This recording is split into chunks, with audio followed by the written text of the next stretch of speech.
Hi dear students, let's talk history. So അങ്ങനെ എൻ്റെ 6th സെമ്മിലെ സ്റ്റുഡൻസിനെയൊക്കെ ഞാൻ എക്സാമിന് പറഞ്ഞു വിട്ടിട്ടുണ്ട്. ക്യാപിറ്റലിസം ആൻഡ് കൊളോണിയലിസം എക്സാം എഴുതാൻ പോയിരിക്കുകയാണ്, ഫൈനൽ ഇയേഴ്സ്. ഓക്കെ, അപ്പം നമ്മൾ 4th സെം അല്ലെങ്കിൽ സെക്കൻഡ് ഇയേഴ്സ് വിചാരിച്ചിട്ടുണ്ടാവും ടീച്ചർ ഞങ്ങളെ മറന്നുപോയി, എന്താ മിസ്സേ ഞങ്ങൾക്ക് മാത്രം ക്ലാസ് ഒന്നും ഇടുന്നില്ലേ, ഞങ്ങളുടെ എക്സാം ആയി വരുന്നുണ്ട്. നിങ്ങളുടെ എക്സാം ആയി വരുന്നുണ്ടെന്ന് എനിക്ക് നല്ല ബോധ്യമുണ്ട്. ഓക്കെ, അപ്പം നിങ്ങളുടെ ഏറ്റവും ടഫായിട്ടുള്ളൊരു പേപ്പറാണ് എന്ന് നിങ്ങൾ വിചാരിക്കുന്ന ഒരു പേപ്പറാണ് റിസർച്ചിങ് ദ പാസ്റ്റ്. പക്ഷേ ഇതൊരു വലിയ ടഫായിട്ടുള്ളൊരു പേപ്പറല്ല. ഇത് പഠിച്ചു കഴിഞ്ഞിട്ടുണ്ടെങ്കിൽ നമുക്ക് മനസ്സിലാവും. പഠിച്ചു കഴിഞ്ഞാൽ പിന്നെ എല്ലാവർക്കും മനസ്സിലാവുമല്ലോ അല്ലേ? പഠിക്കുമ്പോൾ നമുക്ക് മനസ്സിലാവും ഇത് റിപ്പീറ്റഡ് ആയിട്ട് ഒരേ കാര്യം തന്നെയാണ് റിപ്പീറ്റ് ചെയ്ത് വരുന്നത് എന്നുള്ളത് മനസ്സിലാവും. ഓക്കെ, അതുകൊണ്ട് അതിൻ്റെ ഒരു കണ്ടിന്യൂവേഷൻ ആയിട്ടാണ് നമ്മൾ ഈ ഒരു ടോപ്പിക്ക് പഠിക്കുന്നത്. അപ്പം റിസർച്ചിങ് ദ പാസ്റ്റിൻ്റെ എക്സാം നെക്സ്റ്റ് വീക്കിൽ 10th അല്ലേ, നമ്മുടെ ഏപ്രിൽ 10 എക്സാമാണ്. അതിന് മുമ്പായിട്ട് നമുക്ക് ഈ ഒരു ടോപ്പിക്ക്, ഈ ഒരു പേപ്പർ ഫുള്ളായിട്ട് പഠിച്ചു തീർക്കാം. റിസർച്ചിങ് ദ പാസ്റ്റിൽ എന്തൊക്കെയാണ് പഠിക്കാനുള്ളതെന്ന് നമുക്ക് നോക്കാം. അതിന് മുമ്പായിട്ട് സെക്കൻഡ് ഇയേഴ്സ് ഓർക്കുക, നിങ്ങൾ ആരെങ്കിലും നമ്മുടെ ചാനൽ സബ്സ്ക്രൈബ് ചെയ്യാൻ വിട്ടുപോയിട്ടുണ്ടെങ്കിൽ സബ്സ്ക്രൈബ് ചെയ്യുക, ബെല്ലൈക്കൺ ക്ലിക്ക് ചെയ്യുക. എങ്കിൽ മാത്രമേ കൃത്യമായിട്ട് നോട്ടിഫിക്കേഷൻസ് നിങ്ങൾക്ക് വരുള്ളൂ. കൃത്യമായിട്ടുള്ള ക്ലാസ്സുകൾ അപ്ലോഡ് ചെയ്യുന്ന ടൈമിൽ തന്നെ നിങ്ങൾക്ക് കിട്ടത്തുള്ളൂ. എനിക്കറിയാം എല്ലാവരും തന്നെ വർക്ക് ചെയ്ത് പഠിക്കുന്നവരുണ്ട്, അല്ലാതെ പഠിക്കുന്നവരുണ്ട്, വർക്ക് ചെയ്ത് പഠിക്കുന്നവരുണ്ട്, കുട്ടികളൊക്കെ ആയിട്ട് പഠിക്കുന്നവരുണ്ട് അല്ലേ? എല്ലാവർക്കും കൃത്യ ടൈമിൽ വീഡിയോ കിട്ടുകയാണെങ്കിൽ നിങ്ങളുടെ സമയത്തിനനുസരിച്ച് നിങ്ങൾക്ക് കാണുവാൻ സാധിക്കത്തുള്ളൂ. ഇപ്പോൾ എക്സാമിനോട് തൊട്ടടുത്ത് വരുന്ന ദിവസങ്ങൾ എന്ന് പറയുമ്പോൾ നമുക്ക് കിട്ടുന്ന സമയം എപ്പോഴാണോ നമുക്ക് ടൈം കിട്ടുന്നത് ആ ഒരു ടൈമിലൊക്കെ നമുക്ക് ക്ലാസ് കാണാൻ സാധിക്കണം. അതുകൊണ്ടാണ് ഞാൻ പറയുന്നത് ക്ലാസ് അവൈലബിൾ ആകുമ്പോൾ തന്നെ നിങ്ങൾക്ക് നോട്ടിഫിക്കേഷൻ വരാൻ വേണ്ടിയിട്ടാണ് സബ്സ്ക്രൈബ് ചെയ്യാൻ പറഞ്ഞിരിക്കുന്നത്. ഓക്കെ, നമ്മൾ ഈ ഒരു പേപ്പർ പഠിക്കാൻ തുടങ്ങുന്നതിന് മുമ്പ് നിങ്ങളൊരു കാര്യം മനസ്സിൽ വെക്കുക. എന്താണെന്ന് ചോദിച്ചിട്ടുണ്ടെങ്കിൽ നമ്മൾ ഹിസ്റ്ററിയിൽ റിസർച്ച് ചെയ്യാൻ പോകുന്ന ആൾക്കാരാണ്. അതായത് നമ്മൾ PG കഴിഞ്ഞു, നമുക്ക് നെറ്റൊക്കെ കിട്ടി, നമ്മൾ JRF എടുത്തു, നമ്മൾ എന്ത് ചെയ്യാൻ പോവാണ്? സ്വപ്നമാണ്, നമ്മൾ സ്വപ്നം സാക്ഷാത്കരിക്കുകയാണ് നമ്മുടെ ലക്ഷ്യം അല്ലേ? അപ്പം നമ്മൾ അങ്ങനെ വിചാരിക്കുക, നമ്മൾ റിസർച്ച് ചെയ്യാൻ പോവുക, ഹിസ്റ്ററിയിൽ ഒരു ടോപ്പിക്കിൽ റിസർച്ച് ചെയ്യാൻ പോവുക. അങ്ങനെ ചെയ്യാൻ പോകുമ്പോൾ നമ്മൾ എന്തൊക്കെ സ്റ്റെപ്പിലൂടെ കടന്നു പോകണമെന്നാണ് നമ്മൾ ഈ ഒരു ടോപ്പിക്കിലൂടെ പഠിക്കാൻ പോകുന്നത്. ഓക്കെ, അപ്പം നമുക്ക് നമ്മുടെ സിലബസിൽ നമുക്ക് എന്തൊക്കെ ടോപ്പിക്കുകളാണ് ഉള്ളത് എന്ന് നോക്കാം. ഓക്കെ, സിലബസിൻ്റെ കാര്യം പറയുമ്പോൾ ഇവിടെ മേജറായിട്ട് 4 മൊഡ്യൂളുകളാണ് നമുക്കുള്ളത്. 4 മൊഡ്യൂളുകളാണ് ആകെ നമുക്ക് റിസർച്ചിങ് ദ പാസ്റ്റിൽ പഠിക്കുവാനുള്ളത്. ഫസ്റ്റ് മൊഡ്യൂൾ എന്ന് പറയുന്നത് basics of historical research. Historical റിസർച്ചിൻ്റെ ഒരു ബേസിക് അല്ലെങ്കിൽ അതിൻ്റെ ഒരു ഇൻട്രൊഡക്ഷൻ ആണ് ഇവിടെ പറയുന്നത്. എന്താണ് റിസർച്ച്? റിസർച്ചിൻ്റെ ഒരു ഡെഫിനേഷൻ നമ്മൾ പഠിച്ചു നോക്കണം, അതിൻ്റെ meaning. Then methods of research ഉണ്ട്. റിസർച്ചിന് പലതരത്തിലുള്ള മെത്തേഡുകളുണ്ട്.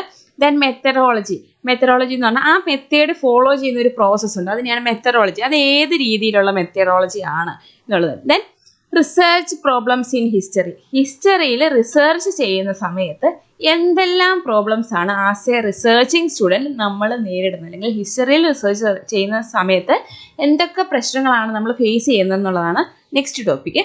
ദെൻ സിനോപ്സിസ് റൈറ്റിംഗ് എന്ന് പറഞ്ഞിട്ടുണ്ടെങ്കിൽ വൺ കൈൻഡ് ഓഫ് ഒരു കണ്ടന്റ് റൈറ്റിംഗ് എന്ന് വേണമെങ്കിൽ നമുക്ക് പറയാം. സിനോപ്സിസിനകത്ത് അതായത് നമ്മുടെ റിസർച്ചിൽ എന്തൊക്കെ ടോപ്പിക്കുകൾ അടങ്ങുന്നുണ്ടെന്നാണ് അവിടെ പറയുന്നത്. ദെൻ റിസർച്ച് പ്ലാൻ, എങ്ങനെയാണ് നമ്മൾ റിസർച്ച് പ്ലാൻ ചെയ്യുന്നത്. ദെൻ ലിറ്ററേച്ചർ റിവ്യൂ, ഈ സിനോപ്സിസ് റൈറ്റിങ്ങിൻ്റെ അണ്ടറിൽ തന്നെ വരുന്നവയാണ് ഇതൊക്കെ. റിസർച്ച് പ്ലാൻ ഉണ്ട്. ലിറ്ററേച്ചർ റിവ്യൂ എന്ന് പറഞ്ഞിട്ടുണ്ടെങ്കിൽ എന്താണെന്നൊക്കെ നമ്മൾ ഡീറ്റെയിൽഡ് ആയിട്ട് ക്ലാസ് ചെയ്യും. ദെൻ ഹൈപ്പോത്തീസിസ് എന്ന് പറയുന്നത് നമ്മുടെ റിസർച്ചിൻ്റെ ക്വസ്റ്റ്യൻ അല്ലെങ്കിൽ റിസർച്ചിന് ടോപ്പിക്കിന് നമ്മൾ കണ്ടെത്തുന്ന ഒരു ഫൈൻഡിങ്സ് ഉണ്ട്. അവസാനം നമ്മളൊരു ഫൈൻഡിങ്സിലേക്ക് എത്തും അല്ലേ? നമ്മൾ ഡിഗ്രി സ്കൂളിലൊക്കെ പഠിക്കുന്ന സമയത്ത് നമ്മൾ പ്രൊജക്റ്റ് ചെയ്യും. അപ്പോൾ അതിൻ്റെ ഒരു കൺക്ലൂഷൻ ഉണ്ട്. ആ കൺക്ലൂഷന് പറയുന്ന പേരാണ് എന്ത്? റിസർച്ച് ഫൈൻഡിങ്, നമ്മുടെ നിഗമനം എന്നൊക്കെ പറയും അല്ലേ? അപ്പം റിസർച്ചിൻ്റെ ഫൈൻഡിങ്ങിന് പറയുന്ന പേരാണ് എന്ത്? ഹൈപ്പോത്തീസിസ് എന്ന് പറയുന്നത്. ഹൈപ്പോത്തീസിസ് എന്താണ്? Then induction and deduction methods. 2 type of മെത്തേഡുകളാണ്, ഇൻഡക്ഷൻ ആൻഡ് ഡിഡക്ഷൻ മെത്തേഡ്സ്. ഇനി പഠിക്കാനുള്ളത് ടൈപ്സ് ഓഫ് റിസർച്ച്. പലതരത്തിലുള്ള റിസർച്ചുകളുണ്ട്. അതിൽ ഹിസ്റ്ററിയിൽ ചെയ്യുന്ന പ്രധാനപ്പെട്ട റിസർച്ചുകളാണ് descriptive type of research, analytical research, quantitative research, qualitative research. ഇതിൻ്റെയൊക്കെ ഒബ്ജക്റ്റീവ്സ്, എന്തൊക്കെ മെത്തേഡ്സ് ആണ് ഇതിൽ ഉപയോഗിക്കുന്നത്, അങ്ങനെയുള്ള പല കാര്യങ്ങളും ഡീറ്റെയിൽഡ് ആയിട്ട് നമ്മൾ ചെയ്യുന്നതായിരിക്കും കേട്ടോ, നമ്മൾ ക്ലാസ് എടുക്കുന്നതായിരിക്കും. ഇത്രയാണ് നമുക്ക് ഫസ്റ്റ് മൊഡ്യൂളിൽ പഠിക്കുന്നത്. അപ്പം നമ്മൾ റിസർച്ച് എന്താണ്, അതിൻ്റെ മീനിങ്, ആ റിസർച്ച് ചെയ്യുമ്പോൾ എന്തൊക്കെ കാര്യങ്ങളാണ് എഴുതേണ്ടത്, അതായത് റിസർച്ച് പേപ്പറിൽ ആദ്യം നമ്മൾ എന്തൊക്കെ കാര്യങ്ങളാണ് എഴുതി തുടങ്ങേണ്ടത്, ദെൻ അതിൽ പ്രധാനപ്പെട്ട റിസർച്ച് മെത്തേഡ്സ് എന്തൊക്കെയാണ്, ലിറ്ററേച്ചർ റിവ്യൂ എങ്ങനെയാണ് നടത്തുന്നത്, ദെൻ ടൈപ്സ് ഓഫ് റിസർച്ചിൻ്റെ പല തരങ്ങളുണ്ട്, അത് ഏതൊക്കെയാണ് ഈ ഹിസ്റ്ററിയിലുള്ള റിസർച്ചിൻ്റെ ടൈപ്സ് ഏതൊക്കെയാണെന്നുള്ളതാണ് നമ്മൾ ഫസ്റ്റ് മൊഡ്യൂളിൽ പഠിക്കുന്നത്. സെക്കൻഡ് മൊഡ്യൂളിലേക്ക് വരുമ്പോൾ treasures of past. First one എന്തായിരുന്നു? ബേസിക്സ് ഓഫ് റിസർച്ച് ആയിരുന്നു. Second one treasures of past. എന്താണ് ട്രഷേഴ്സ് ഓഫ് പാസ്റ്റ് എന്ന് പറഞ്ഞിട്ടുണ്ടെങ്കിൽ? എന്താണ്? നിധി എന്ന് പറയും അല്ലേ, പഴമയുടെ അല്ലെങ്കിൽ പഴയ കാലത്തിന്റെ നിധികൾ, അതായത് നമ്മൾ പഴയ കാലത്ത് നിന്ന് നമുക്ക് കണ്ടെത്താൻ സാധിക്കുന്ന സാധന സാമഗ്രികൾ അല്ലേ, ആർട്ടിഫാക്റ്റുകളെയൊക്കെ നമ്മൾ പഠിക്കുകയാണ്. അതായത് നമ്മുടെ ഡാറ്റ കളക്ട് ചെയ്യുന്നത്, എന്തൊക്കെ തരത്തിലുള്ള ഡാറ്റകളാണ് നമ്മൾ കളക്ട് ചെയ്യുന്നതെന്നാണ് ഇവിടെ നമ്മൾ പഠിക്കുന്നത്. ഫസ്റ്റ് വൺ ആണ് repositories, archives, government and private museums. Repositories എന്ന് പറഞ്ഞിട്ടുണ്ടെങ്കിൽ ആശയശേഖരണങ്ങൾ, ദെൻ ആർച്ചീവ്സ് എന്ന് പറഞ്ഞിട്ടുണ്ടെങ്കിൽ ആശയങ്ങളും അതായത് പ്രധാനപ്പെട്ട ഡോക്യുമെന്റ്സും റെക്കോർഡ്സും ഒക്കെ സൂക്ഷിച്ചു വെക്കുന്ന സ്ഥലത്തിന് പറയുന്ന പേരാണ് ആർച്ചീവ്സ് എന്ന് പറയുന്നത്. Then government and private museums ഉണ്ട്. മ്യൂസിയംസിനെ കുറിച്ച് നമ്മൾ പഠിക്കുന്നു. അതിൽ ഗവൺമെന്റ് ഓണർഷിപ്പിലുള്ള മ്യൂസിയംസിന്റെ പ്രത്യേകതകൾ എന്തൊക്കെയാണ്, പ്രൈവറ്റ് മ്യൂസിയംസിന്റെ ഓണർഷിപ്പിലുള്ള പ്രത്യേകതകൾ എന്തൊക്കെയാണ്, ഇതിൽ എത്ര തരത്തിലുള്ള മ്യൂസിയംസ് ഉണ്ട്, ഗവൺമെന്റ് മ്യൂസിയംസിൽ എത്ര എണ്ണം ഉണ്ട്, പ്രൈവറ്റ് മ്യൂസിയംസിൽ എത്ര ടൈപ്പ് ഓഫ് മ്യൂസിയംസ് ഉണ്ട്, പിന്നെ ഇതിൻ്റെയൊക്കെ എക്സാമ്പിൾസ്, ഇന്ത്യയിലും കേരളത്തിലുമുള്ള മ്യൂസിയംസിന്റെ എക്സാമ്പിൾസ്. നെക്സ്റ്റ് വൺ ആണ് ഫീൽഡ്സ്.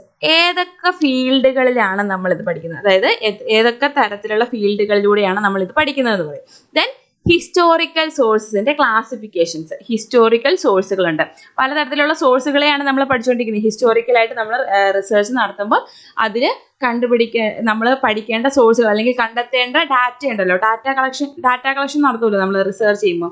അങ്ങനെ ഡാറ്റ കളക്ഷൻ നടത്തുമ്പോൾ എന്തൊക്കെ തരത്തിലുള്ള സോഴ്സുകളാണ് നമ്മൾ കണ്ടുപിടിക്കേണ്ടതെന്നാണ് ഈ പറയുന്നത്. അപ്പോൾ ഇതിൽ ഹിസ്റ്റോറിക്കൽ സോഴ്സുകളുടെ ക്ലാസിഫിക്കേഷൻ ഉണ്ട്. പ്രൈമറി സോഴ്സസ് ഉണ്ട്, സെക്കൻഡറി സോഴ്സസ് ഉണ്ട്, ആൻഡ് ടേർഷ്യറി സോഴ്സസ് ഉണ്ട്. അങ്ങനെ പലതരത്തിലുള്ള സോഴ്സുകളുണ്ട്, അതിൻ്റെ ക്ലാസിഫിക്കേഷൻ പഠിക്കുവാനുണ്ട്. പ്രൈമറി സോഴ്സുകൾ ഏതൊക്കെയാണ്, അതിൻ്റെ പ്രത്യേകത എന്താണ്, ഏതൊക്കെയാണ് ആ ഡിപ്പാർട്ട്മെന്റിൽ വരുന്നത്, സെക്കൻഡറി സോഴ്സസിൻ്റെ ഗണത്തിൽ വരുന്ന ഏതൊക്കെയാണ്, ടേർഷ്യറി സോഴ്സസിൻ്റെ ഗണത്തിൽ വരുന്ന ഏതൊക്കെയാണ് എന്നൊക്കെ പഠിക്കാനുണ്ട്. ദെൻ നോൺ കൺവെൻഷണൽ സോഴ്സസ് ഉണ്ട്, അതെന്താണെന്ന് നമ്മൾ ഡീറ്റെയിൽഡ് ആയിട്ട് പഠിക്കും. ദെൻ വിഷ്വൽ സോഴ്സസ് ഉണ്ട്, മെമ്മറി ആൻഡ് ഹിസ്റ്ററി. ഹിസ്റ്ററിയും മെമ്മറിയും തമ്മിലുള്ള റിലേഷൻഷിപ്പ് എന്താണ്, എങ്ങനെയാണ് ഇത് കണക്ട് ചെയ്യുന്നത്, അതായത് ഹിസ്റ്റോറിക്കൽ റിസർച്ചിൽ ഈ മെമ്മറി ആൻഡ് ഹിസ്റ്ററി എങ്ങനെയാണ് ബന്ധപ്പെട്ടിരിക്കുന്നത് എന്നുള്ള കാര്യങ്ങളാണ്. ഇത്രയുമാണ് നമുക്ക് സെക്കൻഡ് മൊഡ്യൂളായിട്ടുള്ള ട്രഷേഴ്സ് ഓഫ് പാസ്റ്റ്. അതായത് നമ്മൾ റിസർച്ച് നടന്ന സമയത്ത് ആദ്യം നമ്മൾ റിസർച്ച് എങ്ങനെയാണ് ചെയ്യേണ്ടതെന്ന് ഒന്ന് തിയറട്ടിക്കലി പഠിച്ചു. അതിനുശേഷം നമ്മൾ ഡാറ്റ കളക്ഷന് വേണ്ടി പോവാണ്. ഡാറ്റ കളക്ട് ചെയ്യുമ്പോൾ എന്തൊക്കെ കാര്യങ്ങളാണ് നമുക്ക് ഡാറ്റയായിട്ട് നമ്മുടെ സോഴ്സുകളായിട്ട് നമ്മൾ കളക്ട് ചെയ്യേണ്ടത്, ആ സോഴ്സുകളൊക്കെ എവിടെ നിന്ന് കിട്ടും, repositories, archives, government and private museums, historical source, എത്ര തരത്തിലുള്ള സോഴ്സുകളുണ്ട്, എന്തൊക്കെയാണ് നമ്മൾ സോഴ്സുകളായിട്ട് കളക്ട് ചെയ്യേണ്ടത് എന്നുള്ള കാര്യങ്ങളാണ് സെക്കൻഡ് മൊഡ്യൂളിൽ നമ്മൾ പഠിക്കുന്നത്. തേർഡ് മൊഡ്യൂളിലേക്ക് വരുമ്പോൾ എന്താണ്, ഓൺ ഇൻ്റർപ്രറ്റിംഗ്. അങ്ങനെ നമ്മൾ കണ്ടെത്തിയിട്ടുള്ള ഒരുപാട് കൈൻഡ്സ് ഓഫ് സോഴ്സുകളുണ്ടല്ലോ, പലതരത്തിലുള്ള സോഴ്സുകൾ നമ്മൾ കണ്ടെത്തി അല്ലെങ്കിൽ ഡാറ്റ നമ്മൾ കണ്ടെത്തി. നമ്മൾ ആ കണ്ടെത്തിയ ഡാറ്റകൾ എന്ത് ചെയ്യാൻ പോവാണ്, നമ്മൾ അനലൈസ് ചെയ്യാൻ പോവാണ്.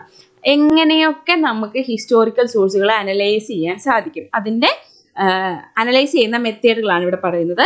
ടെക്സ്ച്വൽ അനാലിസിസ്, ടെക്സ്റ്റ് ബുക്കുകൾ അല്ലെങ്കിൽ നമ്മൾ റിസർച്ചിന് വേണ്ടിയിട്ട് റെഫറൻസിന് വേണ്ടിയിട്ട് എടുക്കുന്ന ബുക്കുകൾ എങ്ങനെ അനലൈസ് ചെയ്യുന്നു. ഹ്യൂറിസ്റ്റിക്സ് ആൻഡ് ഹെർമന്യൂട്ടിക്സ്, ഒരു ടൈപ്പ് ഓഫ് അനലിറ്റിക്കൽ മെത്തേഡ്സ് ആണ് ഹ്യൂറിസ്റ്റിക്സ് ആൻഡ് ഹെർമന്യൂട്ടിക്സ് എന്ന് പറയുന്നത്. ഒന്നിനെ ഇത് ഡീറ്റെയിൽഡ് ആയിട്ട് നമ്മൾ പഠിക്കുമ്പോൾ രണ്ട് ഇമ്പോർട്ടൻ്റ് ആയിട്ടുള്ള ടേമുകളാണ് കേട്ടോ. ദെൻ നെക്സ്റ്റ് വൺ എന്ന് പറയുന്നത് ന്യൂ മെത്തേഡ്സ്, പല പുതിയ മെത്തേഡുകൾ ഏതൊക്കെയാണ്. സ്ട്രക്ചറൽ ലിംഗ്വിസ്റ്റിക് മെത്തേഡ് പഠിക്കുവാനുണ്ട്, post structuralism, objectivity and subjectivity, causation and generalisation. ഇത്രയൊക്കെയാണ് പുതിയ മെത്തേഡുകൾ, അതായത് ഈ ഡാറ്റകളെ അല്ലെങ്കിൽ നമ്മുടെ സോഴ്സസിനെ അനലൈസ് ചെയ്യാൻ വേണ്ടിയിട്ട് നമ്മൾ ഇപ്പോൾ ഉപയോഗിച്ച് വരുന്ന പുതിയ മെത്തേഡുകളാണ് ഈ പറയുന്നത്. നെക്സ്റ്റ് അവിടെ നിന്ന് നമ്മൾ അനലൈസ് ചെയ്ത് കഴിഞ്ഞു. അവിടെ നിന്ന് നമ്മൾ എന്ത് ചെയ്യാൻ പോവാ, ഈ പറയുന്ന കാര്യങ്ങളെയൊക്കെ നമ്മൾ ഈ കണ്ടെത്തിയ വിശകലനമൊക്കെ ചെയ്ത് അനലൈസ് ഒക്കെ ചെയ്ത് എടുത്ത് വെച്ചിരിക്കുന്ന നമ്മുടെ കുറേ തുണ്ട് കടലാസുകളുണ്ട് അല്ലേ, അതായത് നമ്മുടെ കുറേ പേപ്പർ വർക്കുകളുണ്ട്. ആ വർക്കിനെ നമ്മൾ അല്ലെങ്കിൽ നമ്മൾ കണ്ടെത്തിയ വിവരങ്ങളെല്ലാം കൂടെ നമ്മൾ എന്ത് ചെയ്യാൻ പോവാം, ഡോക്യുമെന്റ് ചെയ്യാൻ പോവാം. അതിനെ നമ്മൾ ബൈൻഡ് ചെയ്തൊരു റിസർച്ച് റിപ്പോർട്ടാക്കി മാറ്റാൻ പോവാം. അതിനെന്ത് ചെയ്യുക, അതിന് റെഫറൻസിങ് നടത്തുക നമ്മൾ. അതാണ് ഇവിടെ പറയുന്നത്. എന്തൊക്കെയാണ് ഡോക്യുമെന്റേഷൻ ചെയ്യുന്ന ടെക്നിക്കുകൾ ഏതൊക്കെയാണ്? ടെക്നിക്സ് ഓഫ് ഡോക്യുമെന്റേഷൻ ഏതാ? പ്രൈമറി ടെക്നിക് ഓഫ് ഡോക്യുമെന്റേഷൻ ഉണ്ട്, സെക്കൻഡറി ടെക്നിക് ഓഫ് ഡോക്യുമെന്റേഷൻ ഉണ്ട്, അങ്ങനെ പലതരത്തിലുള്ള ഡോക്യുമെന്റേഷൻ ഉണ്ട്. അത് ഏതൊക്കെയാണെന്ന് പഠിക്കുന്നു. ദെൻ ഇനി റെക്കോർഡ് ചെയ്യുന്ന സമയത്ത് നമ്മുടെ റിപ്പോർട്ടിൽ അല്ലെങ്കിൽ റിസർച്ച് റിപ്പോർട്ടിനകത്ത് വരേണ്ട എന്തൊക്കെ കണ്ടന്റുകൾ അതിനകത്ത് വരണം. ഫുഡ് നോട്ട്സ്, എന്താണ് ഫുഡ് നോട്ട്സ് എന്ന് പഠിക്കണം. ഫുഡ് നോട്ട്സ് വളരെ ഇമ്പോർട്ടൻ്റ് ആയിട്ടുള്ള ഒരു ടോപ്പിക്കാണ്, മറന്നു പോകരുത്. ഫുഡ് നോട്ട്സ് എസ് എ ആയിട്ടും ഷോർട്ട് എസ് എ ആയിട്ടും ചോദിച്ചിട്ടുള്ളതാണ്. നിങ്ങൾ ഡീറ്റെയിൽഡ് ആയിട്ട് തന്നെ ഇതിനെക്കുറിച്ച് പഠിക്കണം. ഡീറ്റെയിൽഡ് ആയിട്ട് ഒരു വീഡിയോ തന്നെ നമ്മളത് ചെയ്യുന്നതായിരിക്കും.